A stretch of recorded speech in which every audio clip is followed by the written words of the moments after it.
امریکہ نے مبینہ سائفر سے متعلق الزامات ایک بار پھر مسترد کر دیے۔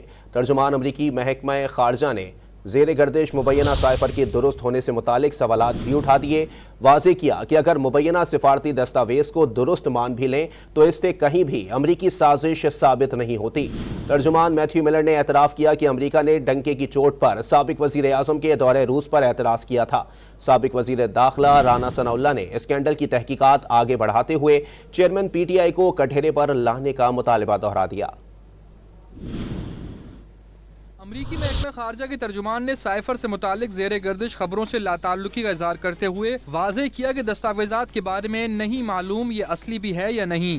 ترجمان میتھیو ملر نے یہ بھی واضح کیا کہ اگر مبینہ دستاویز کے مندرجات کو درست مان لیں تو اس سے پاکستانی سیاست میں امریکہ کی مداخلت ثابت نہیں ہوتی۔ واشنگٹن نے سابق وزیر اعظم کے دورہ روس پر تحفظات کا اظہار ضرور کیا تھا۔ ادھر سابق وزیر داخلہ رانا ثناء اللہ نے سائفر اسکینڈل کی تحقیقات کو ناگزیر قرار دیتے ہوئے chairman P T I per official secret act کے تحت کارروائی کا مطالبہ کر دیا۔ گزشتہ روز ایک امریکی ویب سائٹ نے مبینہ سفارتی دستاویز کے مندرجات لیک کرتے ہوئے دعویٰ کیا تھا کہ یہ وہی سائفر ہے جس کے بارے میں سابق وزیر اعظم اور چیئرمین پی ٹی آئی نے اپنی حکومت کے خاتمے کے لیے امریکہ کو ذمہ دار ٹھہرایا تھا۔